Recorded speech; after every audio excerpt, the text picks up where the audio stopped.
5 தவறுகள். லோக்சபா தேர்தல் திட்டத்தில் சொதப்பும் பாஜக. தாமரைக்கு என்ன ஆச்சு? 2024 லோக்சபா தேர்தல் பிரச்சாரத்தில் 5 முக்கியமான தவறுகளை பாஜக செய்துள்ளது. பாஜக கட்சியின் மோசமான திட்டமிடலாக இது பார்க்கப்படுகிறது. இந்திய அரசியலில் தேர்தல் யுக்திகளை மாற்றியதில் பாஜகவிற்கு பெரிய பங்கு உண்டு. இதற்கு பாஜகவை பாராட்ட வேண்டும் என்று கூட கூறலாம். தேர்தல் பிரச்சாரங்களில் பாஜக இத்தனை காலம் கிங்காக இருந்தது. ஆனால் இப்போது அதே பார்முலாவை மற்ற கட்சிகள் பின்பற்றி பாஜகவை முந்த தொடங்கிவிட்டன. தேர்தல் திட்டமிடலில் இந்திய அரசியலில் முன்னோடியாக இருந்த பாஜக இப்போது இதே விஷயத்தில் சொதப்பி வருகிறது. முக்கியமாக பிராண்ட் மோடி இப்போது பாஜகவிற்கே எதிராக திரும்ப தொடங்கி உள்ளது. 2024 லோக்சபா தேர்தல் பிரச்சாரத்தில் 5 முக்கியமான தவறுகளை பாஜக செய்துள்ளது. அவை என்னென்ன என்று இங்கே பார்க்கலாம். 1. தேர்தல் அறிவிப்புகளை தேர்தல் ஆணையம்தான் வெளியிட்டது என்றாலும் அதை பெரும்பாலும் திட்டமிடுவது மத்தியில் ஆளும் கட்சிதான் என்று கூறுவார்கள். அந்த வகையில் பாஜக இந்த தேர்தலை சரியாக திட்டமிடவில்லை. தேர்தலின் முதல் 3 கட்டங்களை தெற்கில் நடத்த திட்டமிட்டதில் பாஜக சொதப்பிவிட்டது என்கிறார்கள். 2.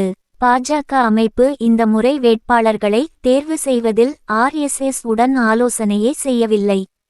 இதனால் பல தொகுதிகளில் RSS பாஜக இடையே மோதல் உள்ளது. இதனால் RSS அமைப்பு பல தொகுதிகளில் மோடிக்காக வேலை பார்க்காமல் உள்ளது. 3. பாஜகவின் வேட்பாளர் தேர்வு ராஜ்புத் சமூகம் உள்ளிட்ட சத்திரிய சமூகத்தை கடுமையாக கோபத்திற்கு உள்ளாக்கி உள்ளது.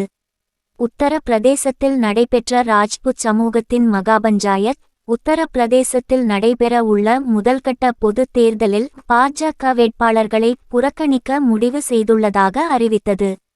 வேலையின்மை, அக்னிவீர் திட்டம் மற்றும் ராஜ்புத் சமாஜ் அவமதிப்பு போன்ற காரணங்களால் இந்த முடிவு எடுக்கப்பட்டு உள்ளதாக அறிவித்துள்ளனர்.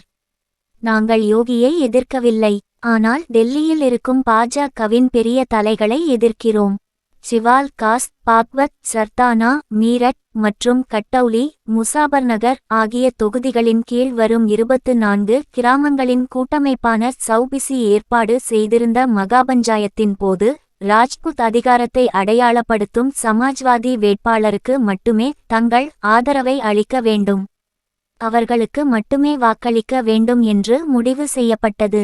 ராஜ்புத் சமூகத்தைச் சேர்ந்த VP சிங் மற்றும் சந்திரசேகர் ஆகிய 2 முன்னாள் பிரதமர்களை குறிப்பிட்டு அவர்களுக்கு ஏன் இன்னும் பாரத ரத்னா வழங்கப்படவில்லை என்று நேற்று பஞ்சாயத்தில் பேசப்பட்டது. 4. பிரதமர் மோடி நேரடியாக இஸ்லாமியர்களை தாக்கி பேசுவது பீகாரில் வேலை செய்யலாம். ஆனால் மகாராஷ்டிரா, மேற்கு வங்கம், டெல்லி, ஒடிசா போன்ற மாநிலங்களில் பயன் அளிக்காது.